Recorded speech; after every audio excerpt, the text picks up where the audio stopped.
So welcome everybody to one more of our webinars from the Women Leadership Forum of Asia stable. I'm really delighted to welcome you all this evening to join us on this conversation on the power of sisterhood. And I'm delighted to see a lot of men join, which is a great sign. I was hoping because we have sisterhood, we don't end up attracting only women to these webinars. So thank you very much for coming in on board, and we still have more participants joining.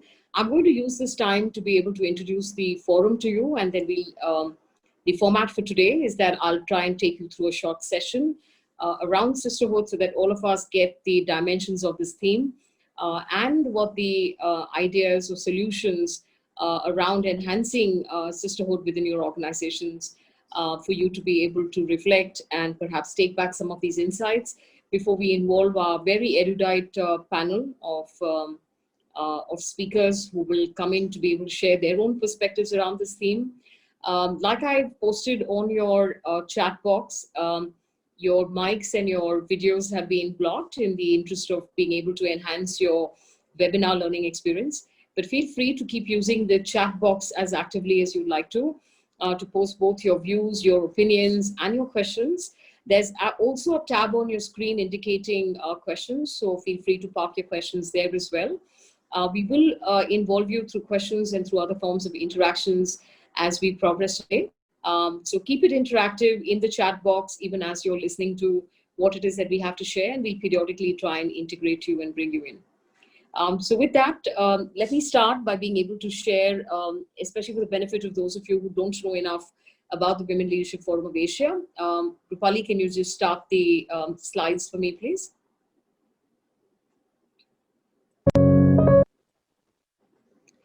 All right, so that's the Women Leadership Forum of Asia. We created this about 8 years ago, and this has over 12,000 members, both men and women. The purpose of this forum has been to be able to integrate all kinds of diversity. So while it's called Women Leadership Forum of Asia, it's meant to be a diversity and inclusion forum. The gender diversity piece staring us most in the face, we call this the Women Leadership Forum of Asia, but it works in the space of being able to integrate all kinds of diversities, multi-generations, persons with disabilities, the LGBTQ, and we also work with organizations around socio-cognitive diversity so that they can expand the net on the kind of people that you hire within organizations. We are committed to the 4 C's model, which is actually focused on being able to build capabilities and create cultures of inclusion inside organizations. Move forward. The Women Leadership Forum of Asia is currently very active through its masterclasses through the lockdown and post-COVID. We've been very active through our webinars, and the exciting part about going online is that now this content is available, not only recorded, but it's also available to people across the country. So we don't have to restrict ourselves to our 5 chapters in 5 cities. This is now content that's available to everybody across the country, and we're really delighted that it's now becoming an even more inclusive forum in terms of including participants from all parts of the country. Move forward. The Women Leadership Forum of Asia Governing Council. This is held under the aegis of the Learning and Organizational Development Roundtable, and we have some really outstanding people who support are on the board or the governing council of these forums and are literally the wind below our wings to be able to drive some of the initiatives that we do under the aegis of the Women Leadership Forum of Asia. Most of you would know Adil Malia. He's the chief executive of Firm, has worked with companies like GE and Coke. I am the CEO and the founder of this forum, of the Eleanori Roundtable and the Women Leadership Forum of Asia. I'm also the CEO of Capstone People Consulting, which also does work in the space of both leadership and change and diversity and inclusion. Srinivas Venkatram is the founder of Illumine Labs, and they do some very incredible change and transformation work for the government and other agencies. Dr. Akhil Basrai, who's also on our panel today, and is a veteran, iconic HR professional. I'm sure most of you joining in today would have heard of him and his work. Dr. Prince Augustine, who is with Mahindra and has been leading their human capital work and leadership development work for several years now. Manu Wadhwa of Sony Pictures, Rajesh Padmanabhan, who's also who also leads a consulting firm. Rajeshwar, who is the Dean of the Academy of Applied Emotional Intelligence, and Rajesh Kamath, who's the founder of Chanakya Consulting. All these people behind the Women Leadership Forum of Asia. Move forward. The WLFA Academy is what I'd like to draw your attention to. It does a lot of, it transformed itself into a fully online academy, within 2 months of being into the lockdown. And I'm delighted to let you know that we have all our women development and our sensitization programs around persons with disability and LGBTQ, including using some very innovative parts of theater to be able to make the point through the Women Leadership Forum of Asia Academy. Now, while all our masterclasses are free, they have no registration fees. The Academy has paid work, but this is highly subsidized to organizations. And I recommend strongly that if you're looking to be able to build a very vibrant, diverse, and inclusive culture within your organization, that you reach out to see what programs you could get from the Women Leadership Forum of Asia Academy. These can also be custom and they can be made available to your organization online. Move forward. So join the movement and you can come in as a member. Paid members get many discounts, including for their internal programs.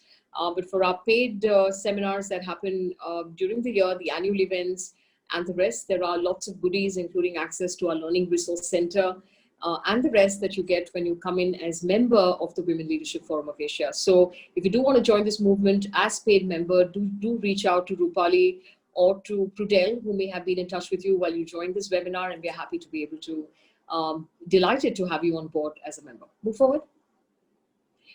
That's some details on the membership. I'm going to leave that to both Rupali and Prudel to be able to take forward with you. Move forward.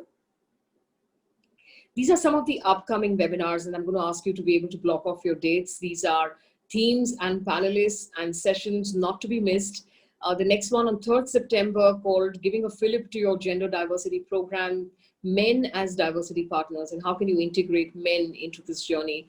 So join us on this on the 3rd of September and block off, diarize these dates so that you're made available, that you remain available to be able to join us in this important conversation on integrating men as partners to the diversity and inclusion agenda.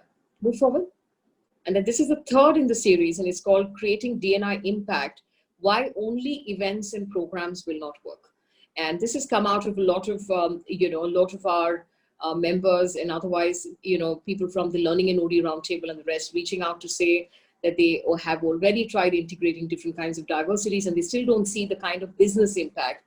And, we'll try and get you to the magic of what really causes that. And maybe there are some important steps that you're missing in this before you can start expecting business impact from your diversity and inclusion intervention. So join us if you're looking at building diverse and inclusive workplaces like you should.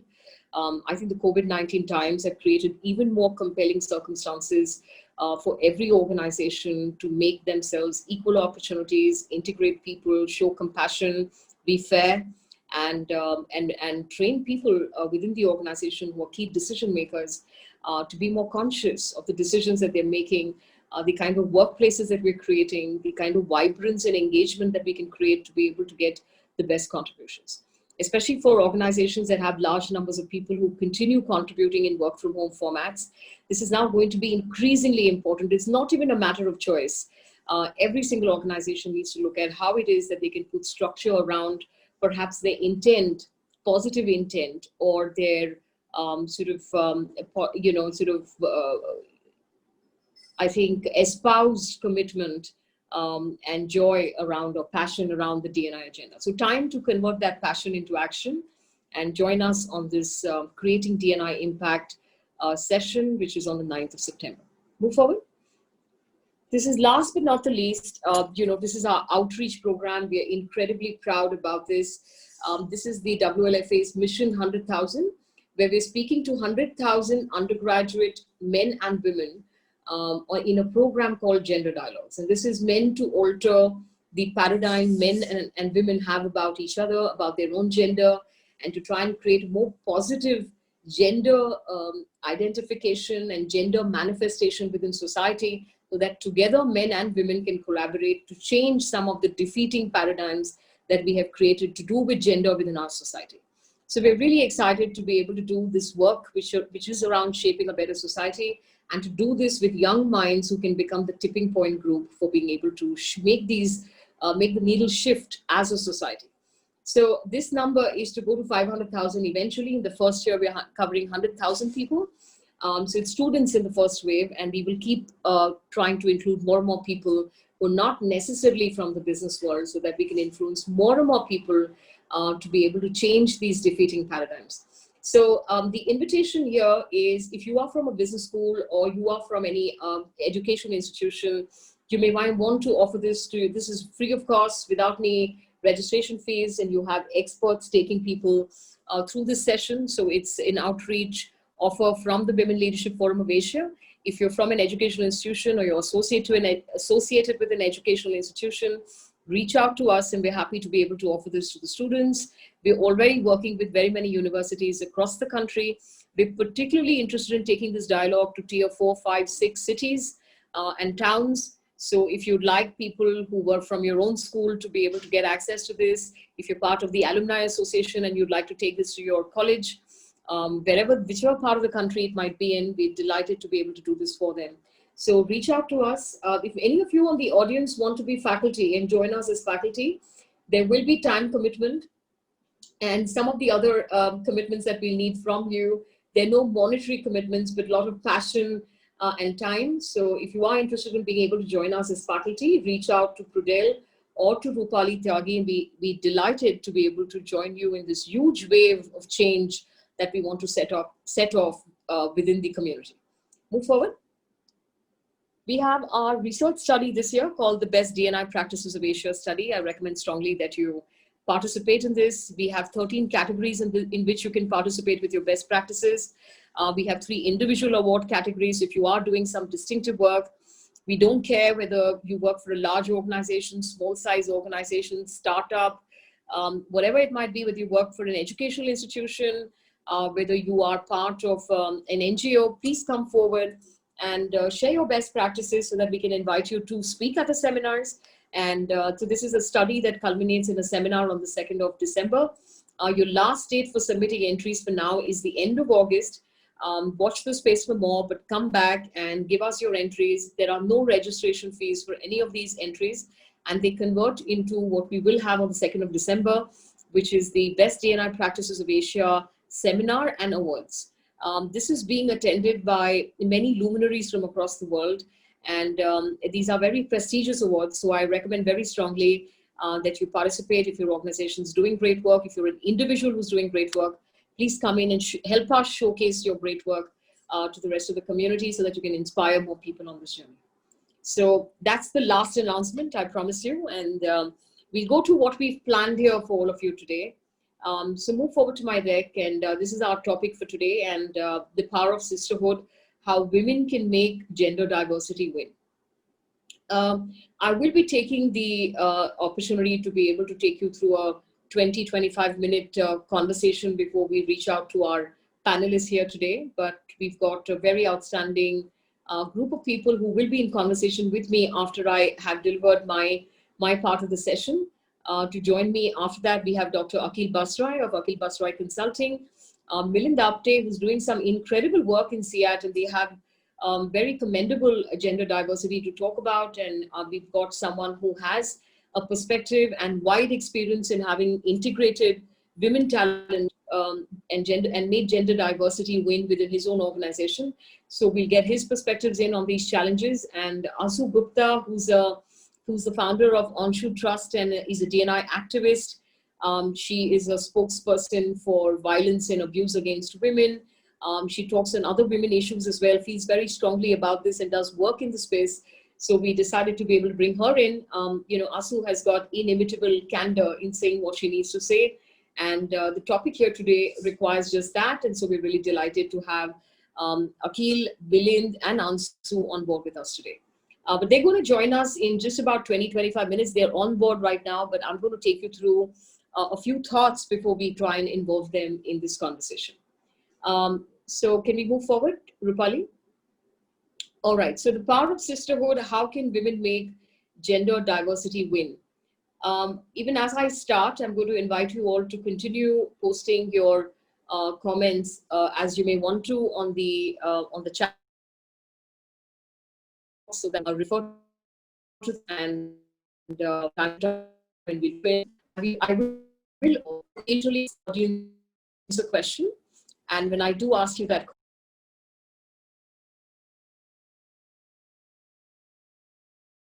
word on this conversation. So on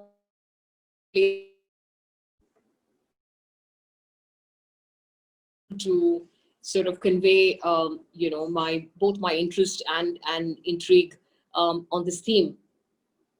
I can see someone saying that you don't find your audio clear. I'm going to recommend that you check your own connections.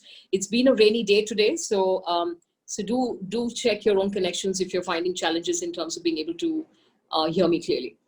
So here's what I wanted to say. You've stopped sharing your screen, the screen, Rupali. Do you want to restart that? All right, super. So the power of sisterhood, how can women make gender diversity win? I'm going to start this with a little story.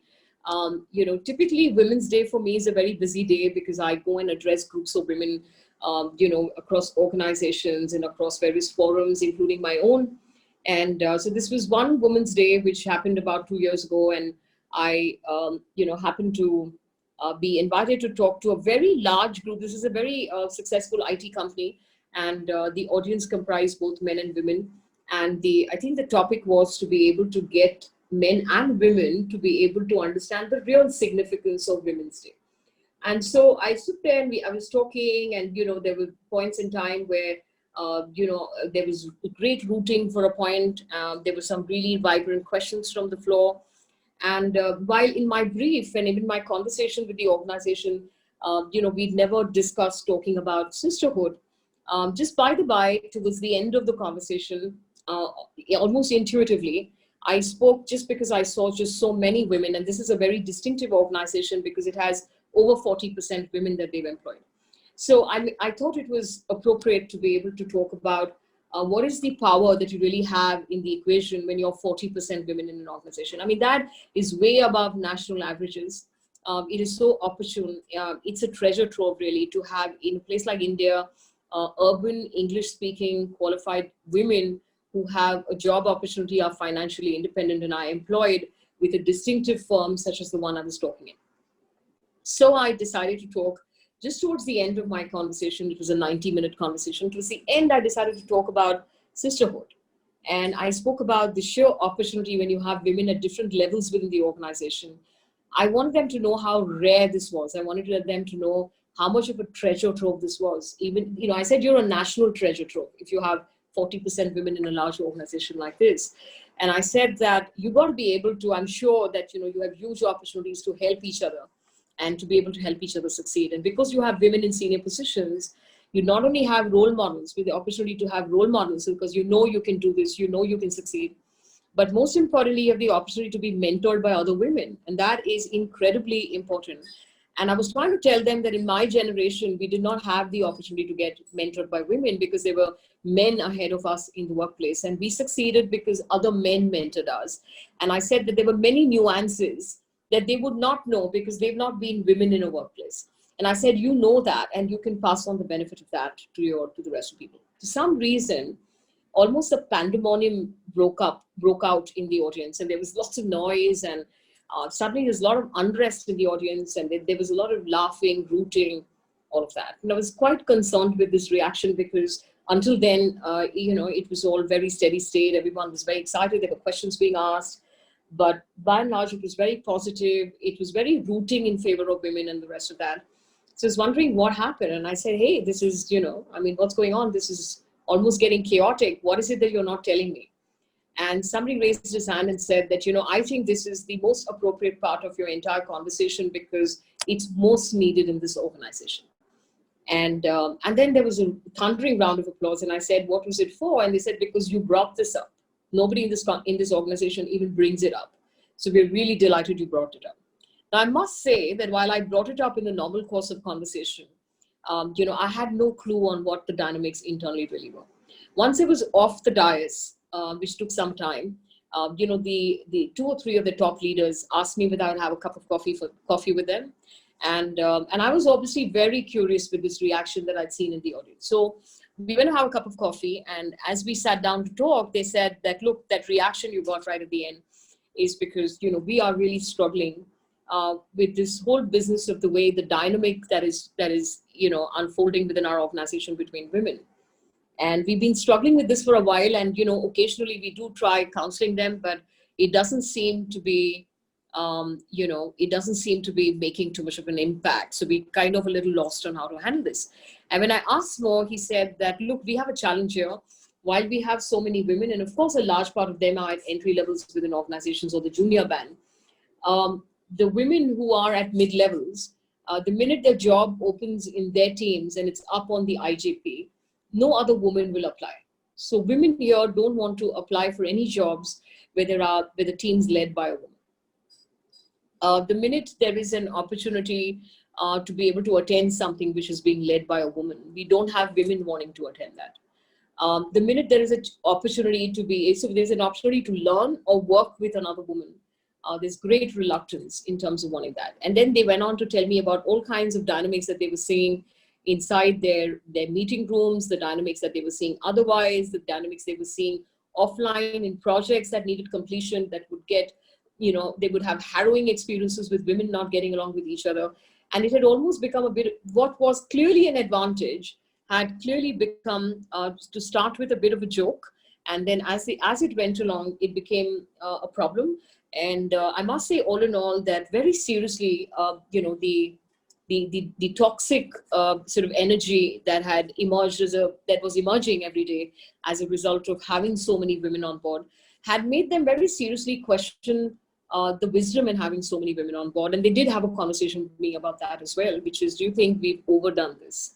That maybe if they were in more controlled numbers and more spread out, we'd probably be able to do better with gender diversity.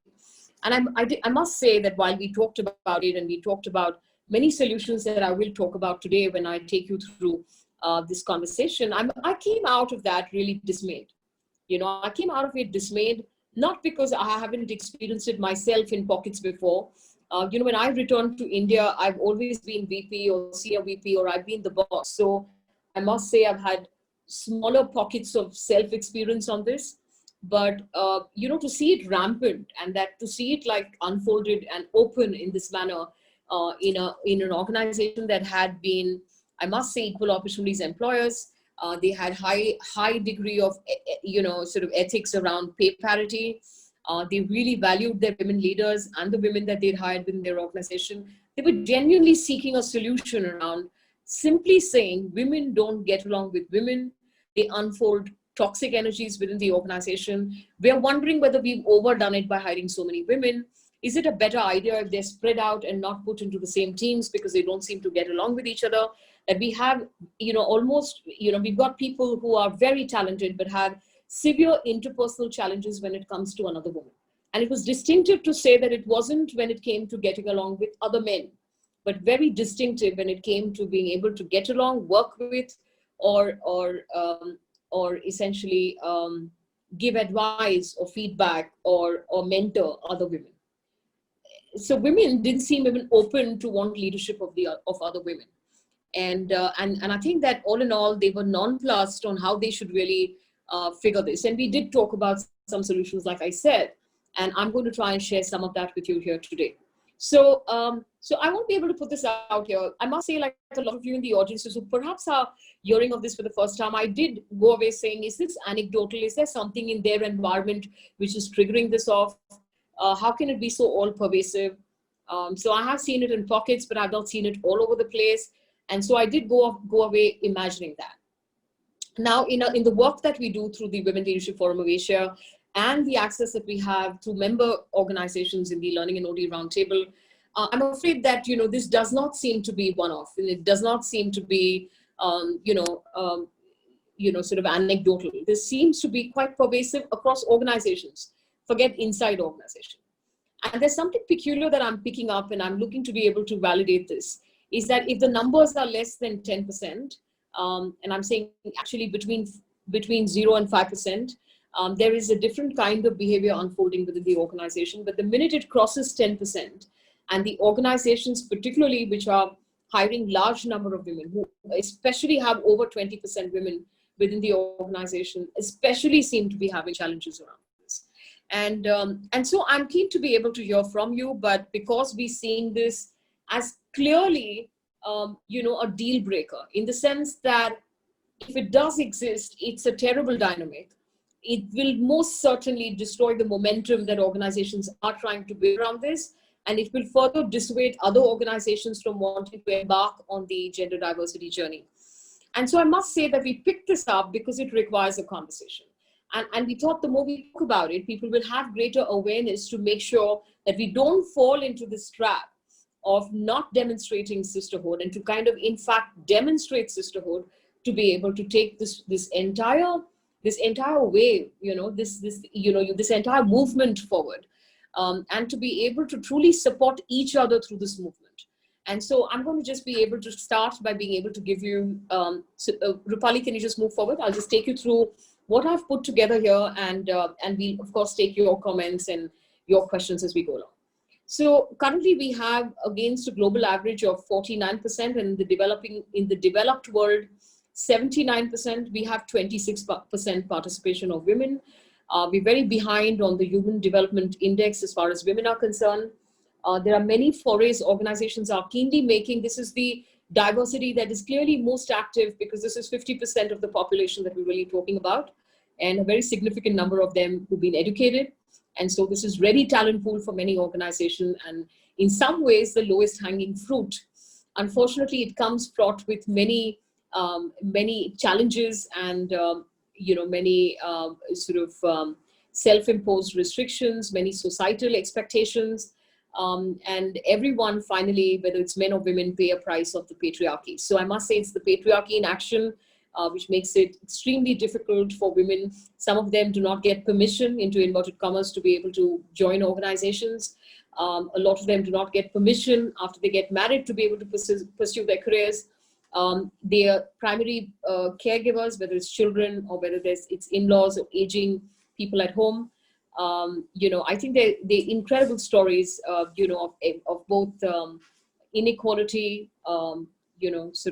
discrimination, that women have come to expect really over a period of time. And I think as a country, we have a lot of work to be done in this space, clearly. What is encouraging is to be able to see the business world and many other institutions, including the government, I must say the government, and I must underline that, to be really at the forefront, at the vanguard of being able to drive some of this change in terms of being able to integrate women into the workforce. Move forward. Now, having said that, I must say that a lot of organizations have activated women returning programs. And there is a spike literally in terms of being able to bring women back. I also do know of organizations that have been hiring through the lockdown, who have specifically gone out with women mandates to be able to bring them on board. Move forward. Clearly, what is a challenge, and I called out some of it earlier. This is an always on, always available workplace culture. And I think that those are the cultures we've created. And by always on, always available, what we mean is that, we can be called at any minute. We can be asked to join meetings at short notice. The lockdowns just made this worse for everyone. And so that culture obviously does not augur well for women, because they have multiple other roles to play. And clearly, the handicap that they come with is really the expectations that the patriarchy sets upon them. And so oftentimes they are the ones who are running the home, they anchor the family, they anchor the children, they anchor the aging. And especially in scenarios like the current one that we are in the current pandemic, you cannot underline enough the challenges that women have with running a home, running an office, running a school, running a hospital, all of that together inside their homes. So clearly, this is very skewed, not in favor of women, and there's a huge challenge in terms of conversion from junior to mid-level, leakage in the pipelines. There have been women who've left their jobs during the lockdown, and I also tell you the converse, that there have been returnee programs that organizations have activated to bring women back. So it has been a bit of a mixed bag, but this is a leaking pipeline. Very few conversions, typically around 15% in organizations that are doing well at the mid-levels, and less than 5% at senior levels. Not uncommon, like some of the panelists will tell you, to see no women at all mid-level up. So clearly a challenging environment or ecosystem in which women are pursuing careers.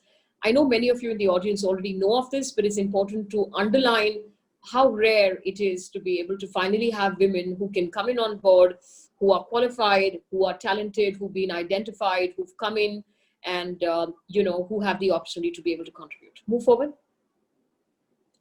So what do women really struggle with? And this is researched, and much as some of us may be in disagreement with it, this is the general story. Move forward. Underconfidence, so not really prepared, overprotected at home, so not really prepared entirely sometimes, especially in the context of being able to come into a workplace which is very demanding. So really, how do I present myself? How do I get taken seriously at work is a challenge many women experience. They may not come from a background where people have worked in the corporate world. They may not have been groomed to be able to be assertive. So this is underconfidence is clearly a challenge. It manifests in different ways in terms of behaviors. Move forward. Leadership does not always come naturally. This has been an observation. Women themselves say that they rather play second fiddle. They may as well, come forth in terms of waiting to hear somebody first before they move forward. Are happy to be led, at least in early stages of their careers. And of course, we have the outliers among them, who want to assert, who want to take charge, and the rest of that who like and enjoy taking charge. That they get nicknamed as bullies or as dominating or as overbearing and all of that is another story. But typically leadership does not come very naturally, and it's got to do very significantly with how we raise women in a patriarchy. Move forward. The imposter syndrome. So a lot of women have submitted to feeling like that, which is they don't believe that they really deserve to be where they are. They don't believe that they have the right answer. So this is an extension of the underconfidence that we're talking about. And I must say that, very significantly, the imposter syndrome is also something which is operative as we go along. This has been researched very extensively also in India among business women, who feel very worried about whether what they're saying is right, whether what the recommendations they're making are actually sticking, actually being taken seriously by the client, whether the decisions they're making are right. I think this manifests in many ways within organizations, manifests in many ways within organizations as well, when women take place second fiddle to their colleagues who are men, who they genuinely believe are actually smarter, have the right answer, and they kind of comfortable allowing them to be able to take the lead. Move forward. Non-entrepreneurial. And I think I think there is someone there called, Vibhakar? Yeah, Vibhakar, I hope you're happy you found an Indian picture now. Yeah. So non-entrepreneurial. And I think the other feedback is that the other research insight around women is that, they kind of, while they're seen as people who can manage multiple priorities and all of that, the whole spirit of being able to go out, deal with different kinds of people, what it takes to really be an entrepreneur in terms of the social intelligence required, the dexterity required to be able to manage, because it's such a male-dominated world. Oftentimes, they struggle with being able to do it. You will find outliers on this, but the truth is that most people find it extremely difficult to be able to crack this. Move forward. I'm going to here pause to be able to talk a bit about, so I'm trying to give you a spread on what it is that is already, a challenge and requires a lot of support for enabling women to succeed. And I'm really delighted with some of the numbers that organizations have in terms of representation and the effort they've made to be able to bring women on board. I think these numbers are moving north for many organizations, and I am aware that there are mid-sized and small-sized organizations that have not made and depending on the industry that you belong to, may not have made a great foray.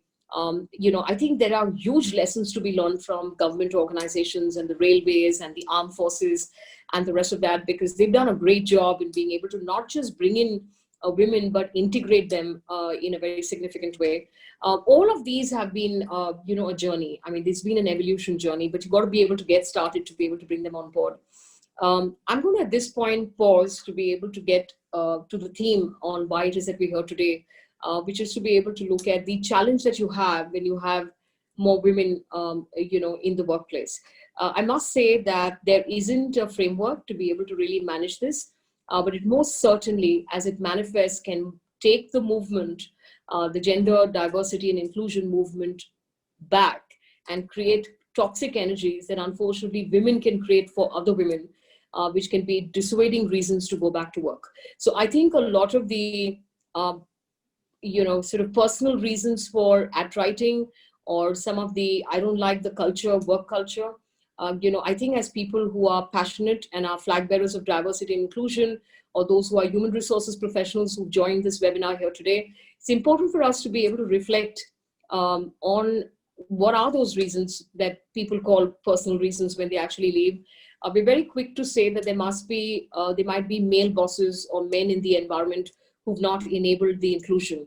I want you to be able to explore whether there are also significant women in the environment who may not be enabling the inclusion. And, I feel dismayed to be able to even raise this, but this is an unfortunate reality. And over a period of time, what I thought was an anecdotal experience is actually quite pervasive, and it seems to exist in several organizations, as what we found from our member organizations. So I'm going to ask you to pause here to be able to watch this video. This is Indra Nui at one of the conferences, and she's talking and raising the challenge that we're just talking about right now.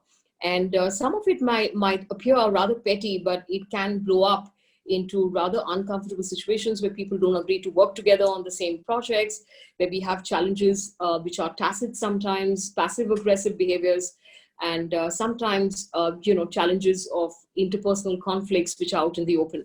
So I want you to be able to watch this, and then we'll try and see what is it that organizations can do to be able to address it. Rupali, can you have the video, please?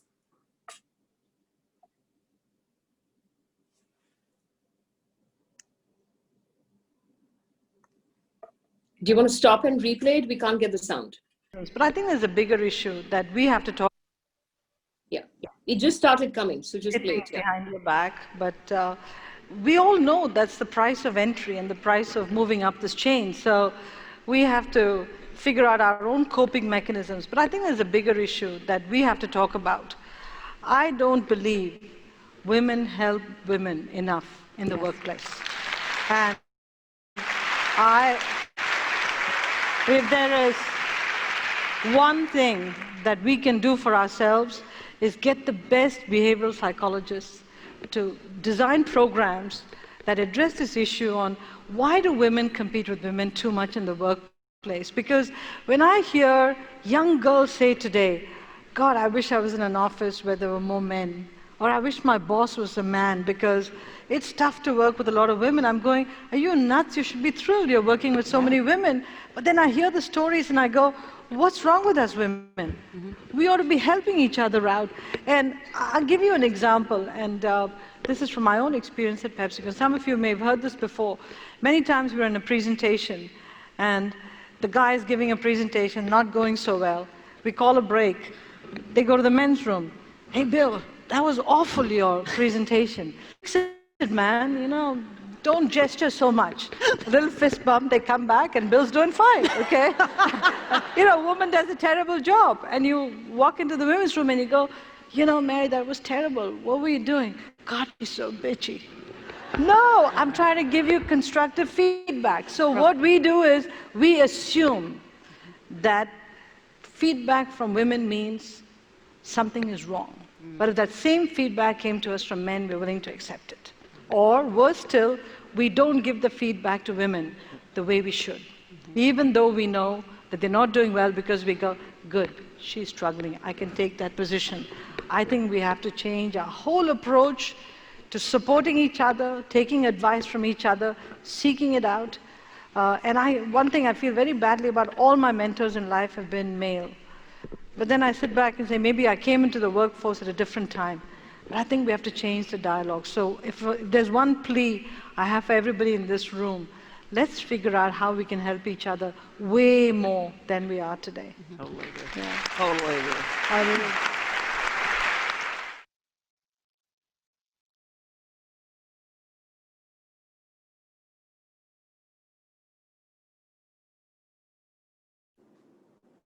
Okay, I'm going to move forward on my presentation here, and I think that was an sort of awesome insight on what it is that is the point that I was trying to make, which is somewhere in this journey, we've ended up not doing enough for each other.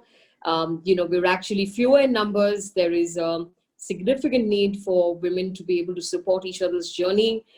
For many organizations, this is the first time they're actually bringing in women, or they've experienced women at mid levels or at senior levels. And it's extremely important that this is a professionally gratifying journey. And I think there's, like she said, so much that women can actually do for each other to be able to succeed. Move forward, Rupali, move forward. So I'm going to try and give you some insights and tips on what can you do if you experience this, or you want to be able to create environments where you truly experience the magic of sisterhood. Move forward. Yeah, right. Keep changing this as I go along. So I think what's important is to be able to help each other succeed. And like she said in the, in her video, that, if there's a presentation and it's not going well and there's a break and the men go out to the restroom, they'll tell each other, hey, that's not going well. Why don't you kind of stop gesturing so much? And whatever is the feedback. And the other guy would say, hey, thanks. And, be grateful for having that feedback and go back and get it right. If you gave feedback to a woman in a similar manner, she'd immediately think there's an agenda. So I think this helping each other is a very significant part, and it's important to be able to make sure that you're watching each other's back. And I think that's what this help each other here really means. So watch each other's back instead of bringing each other down. And I think that's just so important. Being a mentor, nothing more powerful than being mentored by other women. Because they've also navigated the same kind of challenges you have. They've also experienced being different. They've perhaps also navigating similar personal challenges. So I think women are great if you do have women at mid and senior level within the organization, or you do have high potential women, to be able to find other women to be able to mentor them.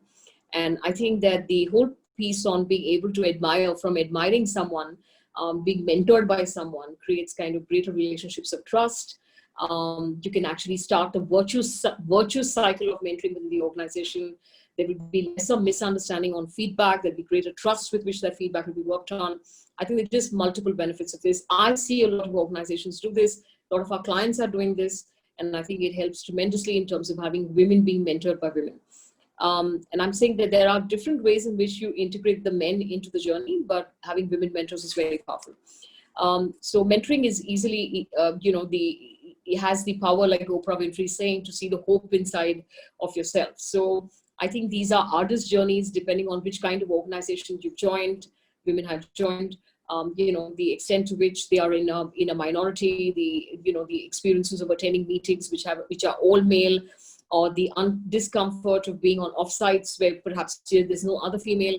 I know that in the current scenario, some of those offsites are not going to happen, but you can be in a meeting where you're on your own, and it's eminently great to know of women who've been in similar situations before and how they've really managed it. So some of these are very internal processes, and you've got to be able to spark off these internal coping mechanisms, and it's eminently possible to find somebody great inside the organization who can help you navigate that. Move forward. Move forward. I think this is extremely important, which is, workplaces cannot be places of drama. They cannot be places of toxic communication. They can't be places for catfights. And I think, where often the intervention in these scenarios, are forcibly done by men who are at next level. And I think that collectively, you kind of take the movement back when you actually allow this to manifest in ugly manners within the organization. So notwithstanding how strongly you feel or how much you want to assert or how unfair you feel the situation is, we got to find other ways to be able to resolve it. And so, talking to people, talking offline, asking other people to intervene if there is a persisting challenge. I think various ways of being able to do it rather than land yourself into toxic situations. So it's not uncommon to have high drama around these situations, and avoiding them will actually help maintain everyone's credibility. And I don't recommend that you pretend that it's all fine, but to be able to find professional solutions to the situation rather than getting into head-on collisions. Move forward. truly evoke sisterhood. And what we mean by that is lead by example, be a mentor, be a role model. Don't just talk about sisterhood. You got to live sisterhood to be able to actually get the. So I think there is that connection of compassion. There's a connection of empathy, and that must be, and I think it has a very thin dividing line between empathy and creating a clique because you're a woman. You're also a woman. So I think it's important to remain balanced, to remain empathetic, and to not just talk about this, but to actually live this so that you're actually able to see the magic of this. The environment becomes more and more inclusive for women and becomes a organization that can not only attract but retain women if women are able to invoke sisterhood. So sisterhood is actually manifests into an ecosystem or an environment which is inclusive for women. And knowing that when you join an organization, there are other women to support you is a very, very tremendous value proposition, very attractive, and can actually help you retain good talent, woman talent within your organization. Move forward. Move forward. All right. So this is just a slide to talk about what some of the research says is the causes for competitiveness among women. And the research is suggesting that the reason women behave in the manner in which they do, which is when they don't demonstrate sisterhood, is because they are naturally wired to see other women as threats. I'm just calling this out because we might pick this as a conversation with our, our panelists as well. The general research shows that women have been taught to behave in this way through unfair advantage, which is really to say that if we've been held down for so long, or if I've worked so hard to get to where I am, why should I make it easy for you? And I think this is a strongly held paradigm even inside organizations. If you talk to psychologists, they also believe that it's a way of getting back because they didn't have it easy. And so if I needed to fight to get to where I am, I'm not going to make it easier for you. I think this is such a defeating paradigm, and it takes the movement back. And I know I'm repeating that, but if we believe we had it hard and we're trying to make it harder for the others, this is actually sum total going to be a huge challenge. So I'm going to ask for reflection. I'm going to ask for compassion. I'm going to ask for empathy, because even if this is the way we think, we got to be able to. And I know that it's a competitive streak, but we not to be able to understand that collectively as a movement, we're taking things back. We're not fighting for the same jobs, by the way. So there is also this paradigm that, like Indra Nui pointed out, that, if she's struggling, I'll get the job. And to do that, for women to do that to each other is kind of very self-defeating. It's also a very sort of, from an abundance and a deficit perspective, this is definitely a scarcity orientation. And the reason I'm raising this is because there seems to be a kind of a tacit belief within organizations that women are bound to behave like that towards each other because they've been kept down for so long, and that now when they have their chance, they're going to get back at each other. I think now that you have the chance, you need to become a role model within organizations so that more women can follow suit. So I think having a little more little more social responsibility towards other women can actually help to be able to see this as a journey. And it is a way of shaping society. And I wish we'd have a much larger perspective to what we're really doing. So when women step into the workforce, it's not an ordinary occurrence of somebody looking for a livelihood, which you have a right to expect. You're actually stepping in and doing something which is going to shape the way for future women and for your daughters and for all the women in your family and all the women in all the other families. And I think if you just had a more broader perspective, we'd stop doing some of this. So here's my take on any behavior that's wired, whether it's anger, whether it's jealousy, whether it's envy. When it's wired, it's already there, but there's a lot you can do about it. So I think managing it and exercising restraint is so central to what it is that we ought to do, even if this is wired behavior. Let's move forward. So here's something that we picked from the New York Times, and it says women compete, compare, undermine, and undercut one another. At least that is the prevailing notion on how we interact. This is obviously a female writing this. Move forward. So I'm just going to leave that as thoughts that various people have around the theme. And here are the tips that we want to be able to give you so that you can start managing this more impactfully in your own organization. Move forward. So acknowledge each other when you walk into the workplace. I'm told by various organizations that women have such sort of are have such sort of steely competitive energies that more often than not, when they walk into the workplace, they're more likely to greet their male counterparts as compared to greet each other. So I know this sounds like really basic, but I'm just saying start by just acknowledging it can be a great reminder as well that you do have a lot of female colleagues and a lot of them may actually do well with your help. Move forward. Every woman is an ally. And I think it's important to have this as a paradigm. And I've said unless they prove differently, and if they do prove differently, then it requires a tough love conversation offline. But it does not permit toxic energies and does not permit for us to be able to have high drama conflict situations in the workplace. Move forward. Acknowledge each woman in the presence of a man. I think that this is so important, which is instead of running down the woman when she leaves the room or to say, oh, she could easily have done that or she hasn't done this, is to instead acknowledge her and praise her in the presence of a man. I think this watching out for each other by saying something positive about what the other person's done is a great way to tacitly let everyone, whether it's men or others, know that you're actually watching each other's back, that you actually admire each other, that you have the ability to see what is good and to be able to highlight that. Move forward. Office space kindness. I think this is important for both men and women, but we're talking about sisterhood today, so I'm going to talk about especially going out of your way to help if someone's struggling with something. So if they don't know, for instance, are not savvy with technology, or they can't get something printed, or they're struggling with a report, or now in the online situation, in our work from home situation, if you can see they're taking inordinately long to be able to come up with something because maybe they're struggling with something at home. To reach out proactively to see how it is that you can prevent the person from failing. Move forward. If they talk about or mock one another, soon they'll talk about you.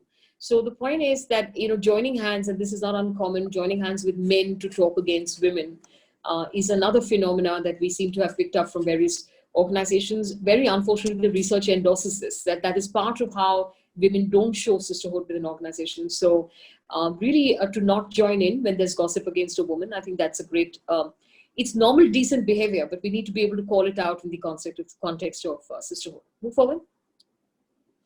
Share the glory and the compliments. I'm going to repeat that, which is even as a group. And I'm going to raise this, I'm going to raise here another pertinent point, which groups of women have raised to me at different points in time, which is that they often get identified as diversity candidates, or if they get a promotion or they win at work, the general buzz around is that they got this because they are diversity candidates. And I think that the best way to douse this is to continue performing great. And I think that the more we kind of expand each other's achievements, we'll have less of this diversity candidate business. So I think share the glory and share the compliments, share the good work, and expand it, make it visible. Move forward.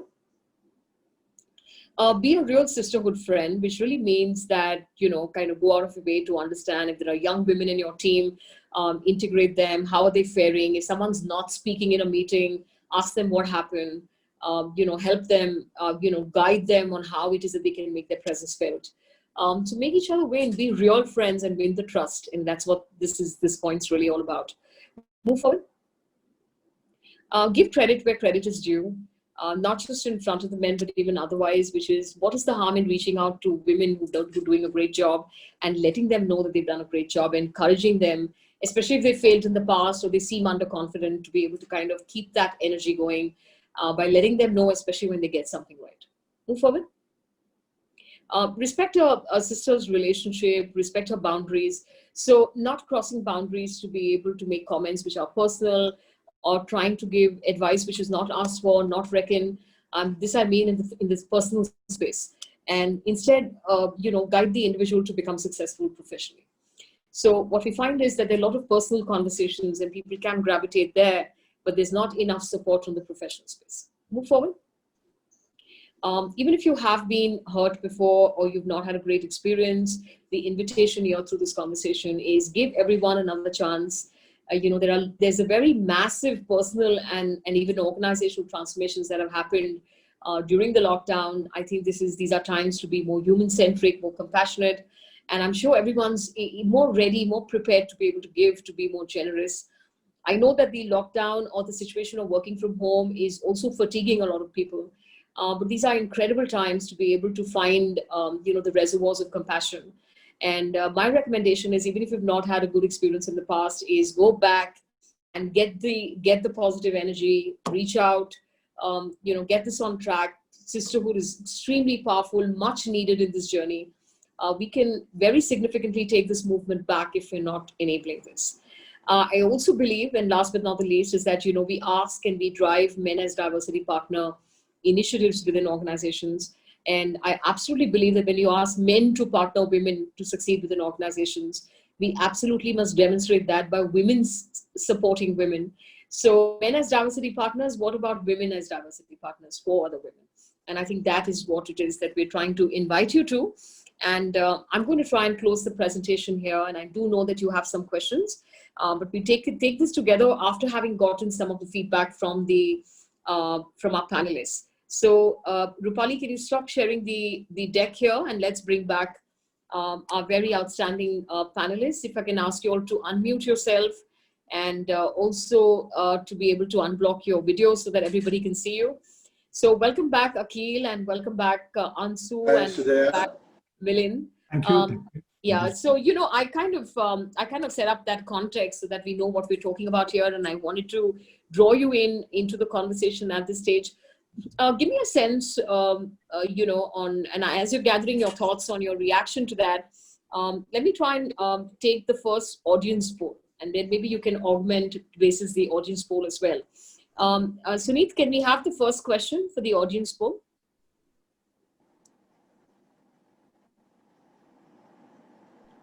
So give me a response. Would you agree that lack of sisterhood can take the women diversity movement back? Take 30 seconds to answer this.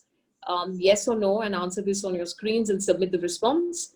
Would you agree lack of sisterhood can take the women diversity movement back?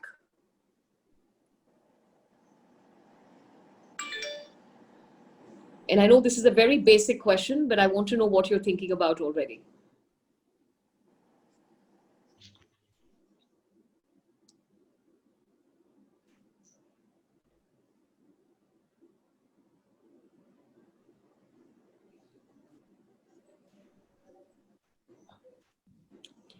Okay. All right. Can you publish the responses, Suneet? Okay. So you got a very staggering 97%. Be interested to know what the 3%, why the 3% disagree. But we'll come to that in just a bit. I'm going to pull in our very outstanding, panelists at this point. So we have a large number who also agree that when you don't demonstrate sisterhood, you kind of take this movement back. But tell me what your reactions are. I shared some insights. I shared some ideas. Like I said at the start, I also used to believe this is anecdotal, but it appears it's not, and it's more pervasive. It needs to be arrested. While organizations are nonplussed sometimes on what they need to do and whether they need to leave it in the domain of interpersonal relations and leave it to individual managers to manage. But if you fundamentally have a bias against other women, or you're discriminating against other women, for example, if a woman has a position in her team and she's put that out there, you have absolutely no women joining in. And while this can be a reflection for the woman concerned in terms of her own leadership, it's also a reflection on the women who don't want to actually augment or celebrate the leadership of another woman, which could be distinctively different from that of a man. So I'm just trying to say that I know this is an evolving space, but what are your reactions to what it is that we're already beginning to see within organizations? Akhil, do you want to go first? If you want me to comment on the video, is that what your desires to comment on the video itself? No, or something else? No. My question is that we looked at the presentation. If you're still gathering your thoughts, then maybe you can think about. I'm asking, what is your reaction to this theme? Do you believe it's anecdotal? Do you really believe it's more pervasive? In your own experience, how have you experienced the lack of sisterhood? Yeah, or I think I've had experience, and having supported diversity, especially gender diversity, very strongly, I feel that uh, the absence of large number of women in the top echelons of organization actually makes them as an exclusive group of people who feel that there are so few there, they've earned their badges by coming here the hard way, like they don't do anything to fellow women. And I can understand that because in some countries where climbing up the ladder in organization for women is a challenge, that's a reality. And when they reach there, they forget that climbing up also means stretching out and helping others climb up. In fact, that is a very sad reflection of inbuilt confrontation amongst women. The part that we see in reality is that if they start looking at women as women, then problem gets compounded. I think I personally feel women, when they reach a level of decision making and top echelon, they should stop looking at other women. And this sisterhood thing is all right to support and mentor them and pat them up and give them feedback. Like in your videos, they said that yeah, they don't like to hear feedback, but it amounts to bitching. It is not bitching. They can do that, but the day they start saying, "I will take up a cause for women," they stop being leaders actually. yeah, So yeah, I have a different view. I look at it a gender. And to give a very quick example, I studied in a co-education school, and there was this one girl, particularly in my class, called Miss Reen. And mm-hmm. she used to bug me no end. I mean, she would take my lunch box away, bug me by taking things from me, and did all sorts of things. Up to a point, I tolerated. Beyond the point, I went and pulled a pigtail. Right. That time, she was not a girl; she was a classmate. And Hmm. when you treat people equally, it's much easier to grow with them, live with them, work with them. The day Right. you say, "Oh, she is a woman and I must mollycoddle her and give her special treatment," you are actually doing damage to gender diversity. Stop Yeah. mollycoddling. Treat them like Yeah. they I think deserve, that, yeah. but support them. Akhil, while that's a general home truth, we're talking about an issue here where the organizations are experiencing where women aren't supporting each other. And I'm just saying that takes the movement back. What is your reaction to that? That don't treat people as, I mean, I'm saying it's great to have that on your wish list. We're not there yet as a society, or we're not there yet as in organizations. We have a situation where for the first time for many organizations, they're beginning to bring more women into the workforce. A lot of women who've been at mid and senior level in that organization's evolution, they've never had women at those levels within the organization. They're experiencing all this for the first time. Our focus today, and while what you're saying is the general home truth for diversity and inclusion, and I cannot agree with you more, but today our focus is on sisterhood, and I wanted more I think reactions. in that situation, Sujaya, it is important for women to support each other. They are Right. few and they struggle. They have their own challenges, which Yeah. somehow we talk of empathy with very broad way, but not Yes. many people understand. A woman actually understands empathetically some of the challenges men actually miss out, Yeah. or Yeah. they choose to miss out. Now, for example, when I worked in Shell in Malaysia, there was this whole forum, SWAN, Shell Women Affinity Network. And Hmm. I thought it was crazy. I mean, not that I was new to it, because in Motorola also we had a affinity network for women, but it was such a strong forum where people met, women met, exchanged what each one is going through, and then somehow the pain goes down that, oh, others are also going through the same thing, I'm not alone. And that Yeah. empathy really matters to give strength to women. It gives Yes. them confidence and Yeah. also gives them solution. Somebody puts a hand on their shoulder and say, don't overreact. Yeah. If you Yeah. don't have that affinity, Yeah. women feel alone, they feel persecuted, they feel they're cornered, they Yeah. feel they're biased against. So affinity is important. And if we don't have that, you will find less and less women able to cope up, and then they will stereotype the answer to say, oh, the whole world is against women. And they drop out. The Yeah. worst is when they give up and drop out. Yeah. They give up a fight. And we don't want women to give up a fight, nor do we have a situation where they come to such a corner that they give up. So I think women affinity is important. Sisterhood is an important part of supporting each other, but it should be curtailed up to a point. So one of the comment in your video that a women should make verbal remarks in favor of other women in front of men. I have a little different view. Let's not make a hen club that I support you, you support me. Excuse my language, but we don't need that. We are actually degenerating women by doing that. Let them be on their own merit. But support, each one should support them. Unfortunately, when women, particularly in India, and I'll not talk of international motherhood statement, when women reach top, they stop hiring women as senior managers. I don't want to take name on this forum, but all of us are aware of 2-3 names that immediately come to our mind, that they are actually against women rising. That's a reality. That's unfortunate. Yeah, and I think that's, but Akhil, that's precisely what we're talking about on this conversation. What you're saying right at the end so emphatically is precisely the reason why we're even having this conversation.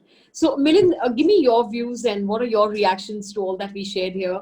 I think that it's clearly contentious. It's clearly uncomfortable. This is not something which is a pleasant topic to talk about. But we decided to pick it up because we're also not seeing anybody else talking about it.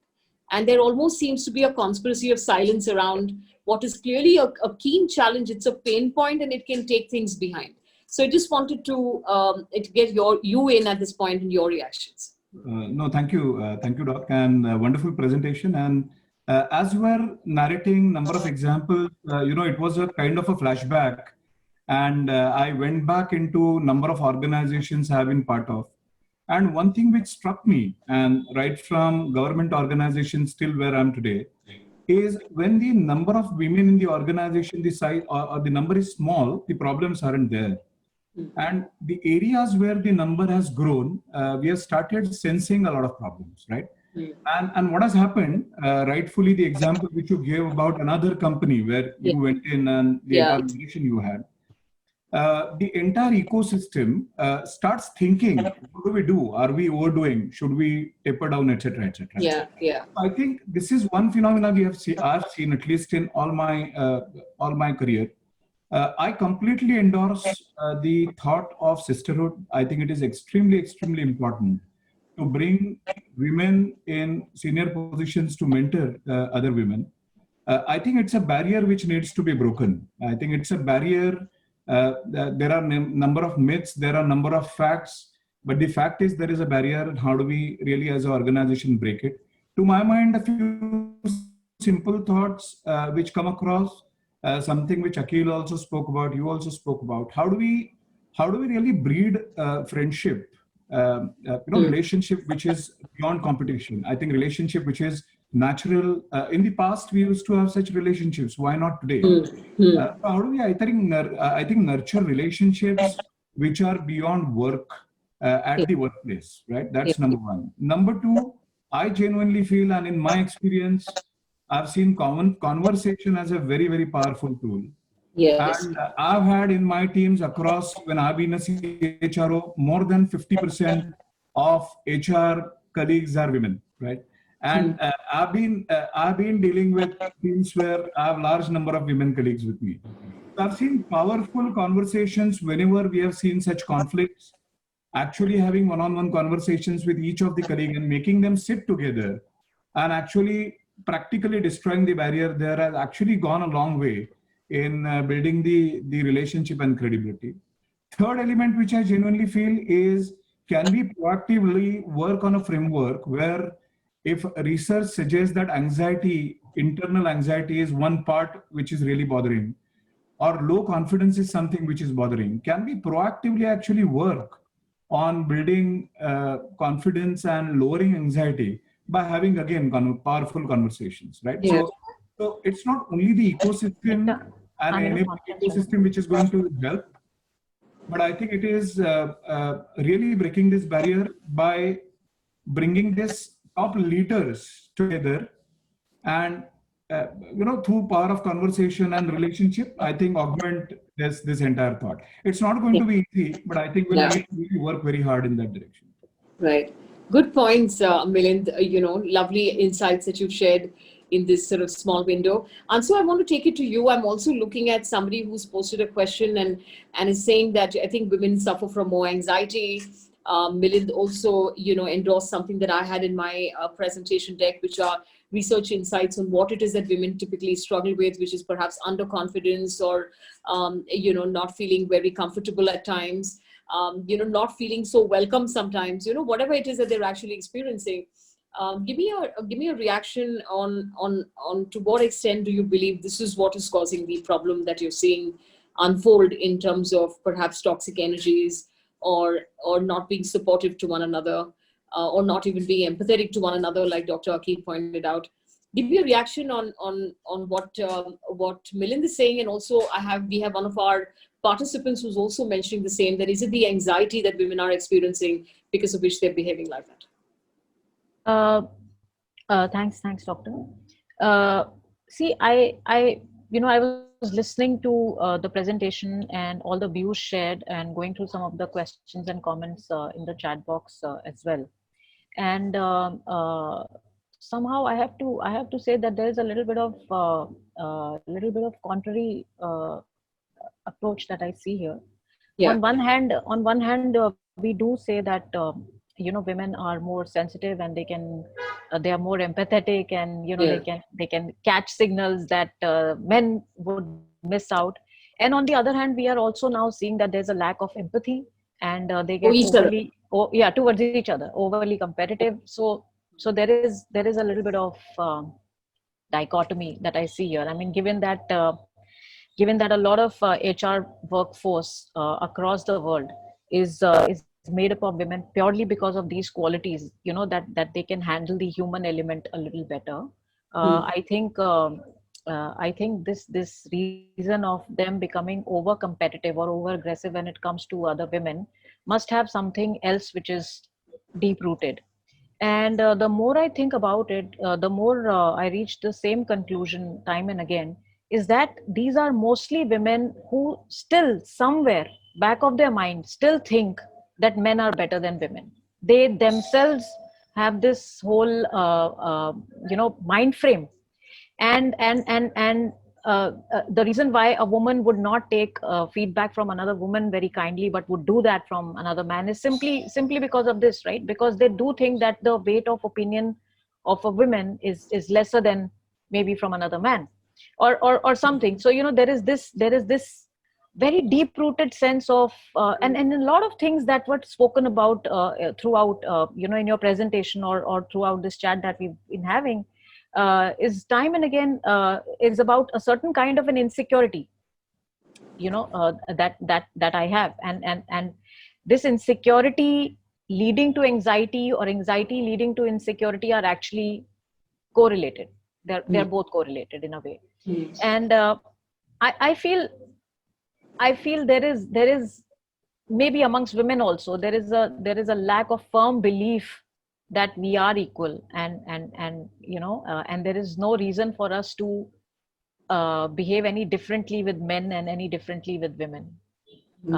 So that is one conclusion, whenever I kind of come across these discussions. Yeah. In my own experience, I come from media and entertainment industry, and a lot of women have. I mean, I've worked with a lot of, maybe if I started counting, maybe I've worked with more women bosses than with the men bosses, and all of them have been great role models to me. I don't think I ever found them bitchy because they were women, and or any of those things.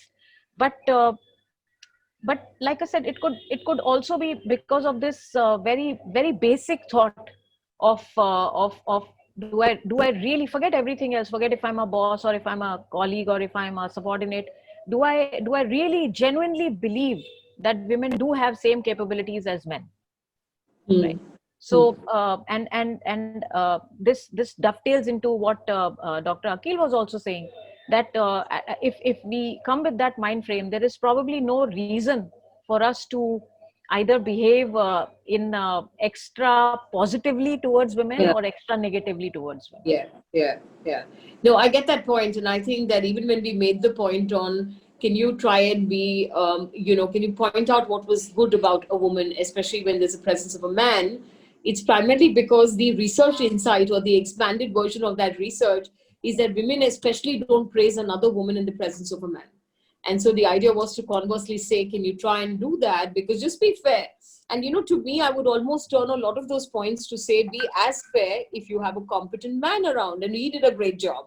I mean, it doesn't even have to be like Akhil was saying, it's not got to do with whether the woman was competent or a man. But there seems to be a special treatment in some instances So reserved for women. I'm all for Women. So, I'm all for special treatment for women, and everything that you said in the presentation, I'm all for it. Simply because we have years and years of gap to cover. Yeah. So I'm absolutely all for it. But the thing is that what if I give a kind word of recommendation to a woman in front of other men because of the same reason, and she thinks that there is something fishy going on, right?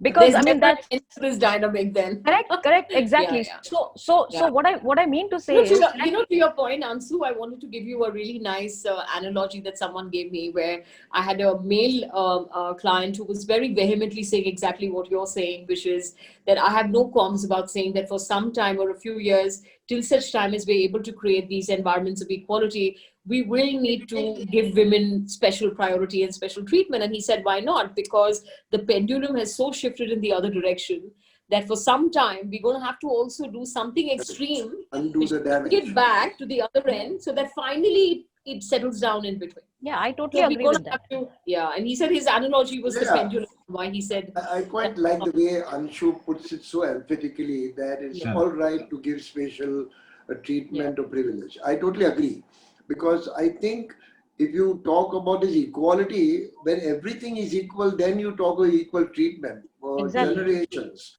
we have actually downplayed women talent in corporate world, and forget outside social. We are not bothered with that. Yeah. And there's no harm, absolutely no compunction in Yeah. giving some special push to women. And I Yeah. stand by all that. Yeah. Now, Anshu, you put it so nicely. If you look at it the other way, when men have women bosses, so I worked with Diane Gerson, who is now the CHRO with IBM. Loved the way, and her boss was a woman, Ginny Rometty, who became CEO. So I worked with two women bosses at one time, not to mention the third one I have at home. But the fact is that when I worked with them, they did not treat me any differently than they treated other women members in the team. And I kept on noticing it. Do they do any special thing for women? Now, that was okay because they were dealing with women from mainly US, Canada, and Western Europe, Yeah. where women have evolved in career-wise. But when they came down to Asia, they really pushed the agenda at many managers meeting to say why our numbers are not moving, why our managerial talent is not moving up. Absolutely emphatically, they kept on asking. And it was very nice for me to feel that my boss, who was a woman, was not at all hesitant to say, when are we going to move the needle? And how I realized it on joining when I joined IBM, we were only 16.5% women in most of these sectors that I was leading. Out of that time, only 14,000, we grew it to 52,800. And I said, an IT company having 16% women representation, that also in the lower part of organization, if you take a triangle and divide the organization into triangle pieces, most of the women were in level 1, level 2. In the first meeting on recruitment with my HR team and recruitment team, we decided together that we will move the needle to 27%, period, in 24 months. The point I'm mentioning, Anshu, is exactly that. You got to push the envelope. And Yeah, but I think measurement. Akhil, while that's a great story, you're still talking about representation, whereas our conversation today is in the domain of inclusion. You see, the Okay, so point is, if we, yeah. So what I'm just saying, happens if we are you can small get the, numbers? yeah. No, I think it's commendable, because in the journey, if you, for all the organizations who are looking at numbers at this point in time, I really salute them. Kudos to them. They've at least started on this journey, because it starts with representation, starts with No, an but answer. again, The sorry for difficult interrupting, part. but Yeah. when you increase numbers, there is a sisterhood you are promoting, because recruiters are also women, many of them. You got to change their mindset that Yeah. you got to make a concession for women. I don't know. I don't know Equality. who is going to park, whether if you're handling talent acquisition and you're a woman, and just because you've been given a mandate to hire women, that may not be a reflection of your sisterhood. The sisterhood is But by not choice when compromising you actually. quality, not compromising on quality. I'm not suggesting that at all. Yeah. But for example, very briefly, we introduced one of the metrics. Every Thursday, we used to look at recruitment review. I introduced one column on one Thursday. Give me the CVs that we received from women. And next Thursday, I said, I want to know how many interviews were held. Just by putting these two columns, numbers of women hired increased. Now, when you talk to sisterhood, what happens when numbers of women come in, confidence of existing women goes up. That this company respects women, and I must support my fellow women employees and work with them rather than what Milind mentioned, compete with them and have a competitive attitude. Yeah, Akhil, I wish that was true, because then we would not be having the conversation that No, we are but having today. I think it's So also this is, it's also, you know, sometimes what happens is that you need to reach a tipping point. So you need to see a behavior. So you in need small those numbers, numbers. it's okay.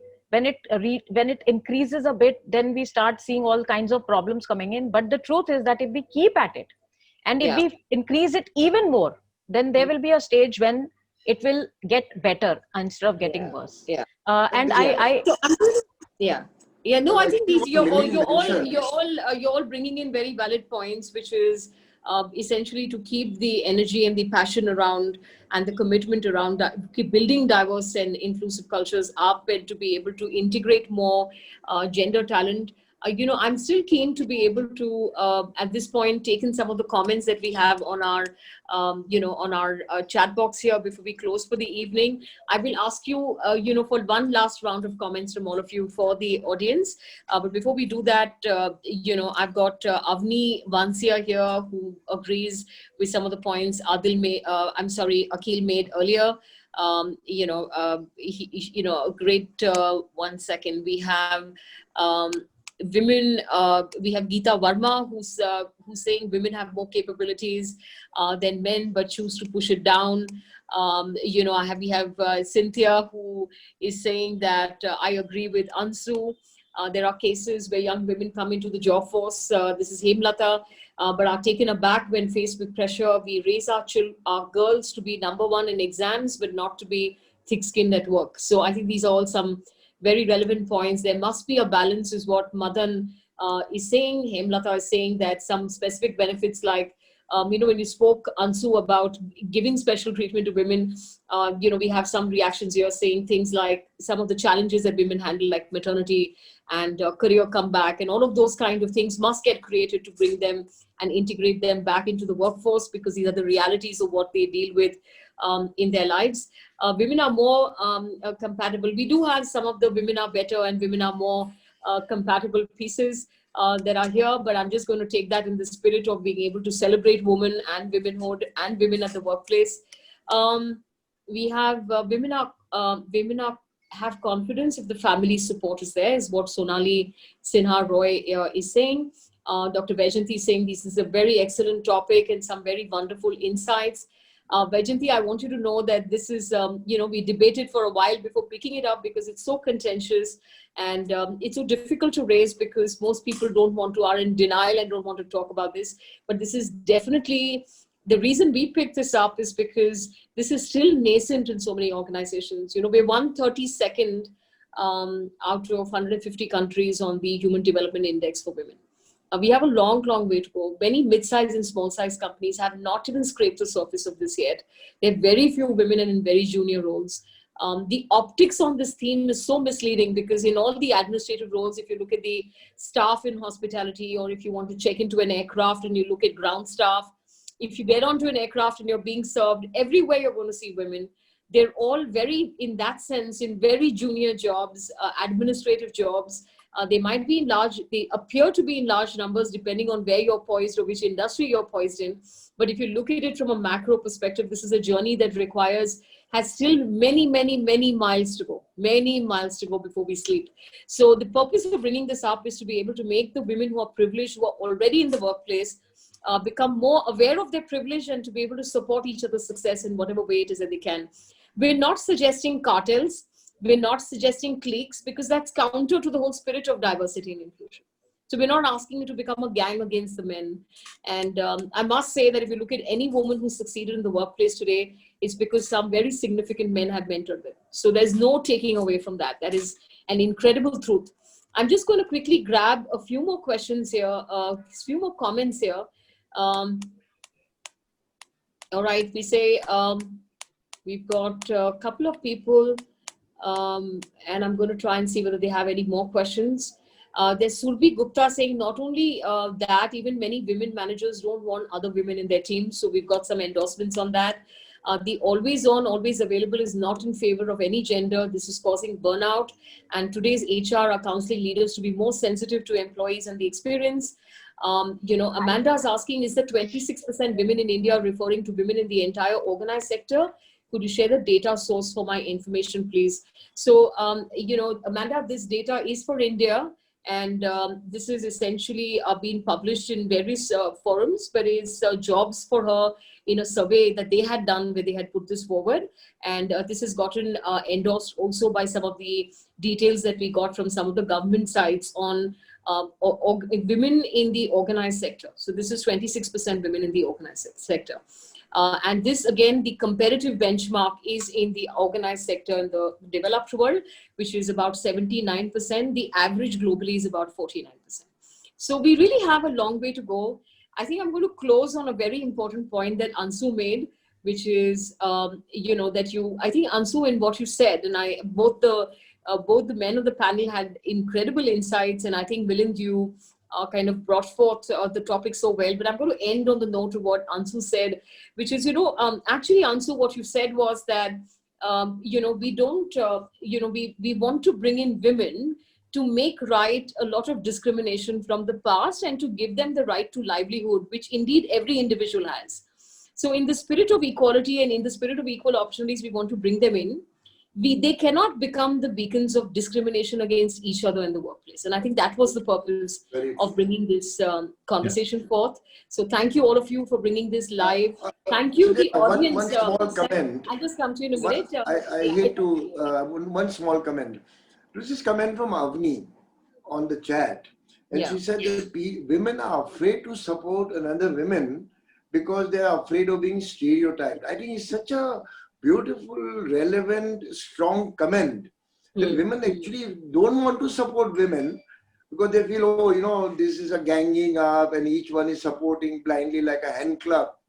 And I think that is the theme. If women detach themselves from what impressions they create, then they will be less hesitant to support other women. There is a fear. If men support other men is expected. I think, Akhil, I would leave it as an individual perspective, that maybe there can be a few people who think that this will look like a gang. But by and large, the kind of toxic energies we're seeing come out of this, I'm afraid it's a more deep-rooted challenge and it requires some work. Possibly. It definitely requires more reflection. I was highlighting Avni's comment. That is a very good observation. I think it's an interesting perspective that some people may be struggling with that. But we definitely have something more deep-rooted here, requires more reflection. I think we're very early in the curve, and therefore the conversation of caution to be able to say that let's kind of make sure that we exercise restraint, become aware of what this is going to do to the movement, become more large, we bring in more sort of largest of heart to this initiative. It's not about individuals who are being employed here. It's also a movement. And I'm saying it is individuals and it's also a movement. And so I think the idea one more thing, Surya, there's emotion. I mean, I've attended several panels and including many with you. The emotion that gets aroused in a discussion like this, and today I'm sorry if I butted in more than I should have, but because it's an emotive issue, this is not an organizational issue. It is based on how individual men or women look at how they are perceived. When they're small, like Milind said, is all manageable. And Anshu, you mentioned that when the numbers become large, then are women going to be segregating themselves from supporting others? I think this needs much more introspect from It does. women and also men to mentor them. Also, Sujay, I Yeah. just want to add just one more thing. I know we are Yes. talking about organizations, and I just want all of you to be aware that we are past the time. Yeah. So I'm going to take Okay. the permission. I've I'm got going another to conference to take the attend. permission of the audience to just continue for 2 minutes for Ansu to make her point, and then we Yeah. close out. Okay. Akil, we Because will have to close it out. So I yes, know go I ahead. know we are Yes. talking about representation in organizations and all that, and we know that where some of these insecurities are stemming from. But the thing is that as women, as younger women, and everyone as a group, we need to see more and more women everywhere. I mean, and that includes parliament, for example. I mean, that includes Yeah. that really Yeah. includes the Yeah. big houses of the country. And once we start seeing that, then a lot of this topic of conversation that we have today will Yes. start dissipating on Yes. its own. Yes. Very good point. Milind, we And let got you to have bring your. our We will daughters up have. like that, Anshu. Yes. We got to bring up our daughters thinking that they're as important as boys and they can stand up. Yeah. Absolutely. Absolutely. Well said. Milind, we let you have the last word. Yeah, no, I just wanted to give you some insight quickly. You will feel happy about it. The entire movement of sisterhood, I wanted to give example of RPG group, and we started something called Women Training, and the kind of support this entire initiative has gotten, and the kind of support which senior women leader have given to other aspiring women leaders. Yes. Today, we have in the group crossed a threshold of 25% gender diversity across the group. Beautiful. Right? Fantastic. I thought I'll just bring this point on board, and Yeah. in That women it does work. training, What you're saying is that women It does mentor work. women, it does work. it works. And the point I wanted to bring was, one, we brought a professional counselor and a psychologist on board as well. And we use the power of conversations actually to unleash the power within women. So I think just Lovely. Well done. Lovely. Nice. Excellent. Milind. Thank you for sharing that, Milind. And I think, as you can see, that the passion is right. We could go on with this conversation, but thank you. I hope I've been able to provoke an important dialogue. I know it's touchy. I know it's difficult, but we raised it in the best manner possible. I think we need to have a lot of positivity around this particular intervention, this movement, really. And I think as part of Women Leadership Forum of Asia, we want to see it gain more momentum, just like all of you do. This is about, we're talking about our daughters, we're talking about our sisters, we're talking about, all the very talented women who must get their space for manifestation. And we also want to celebrate all the incredible men who are enabling them to win and to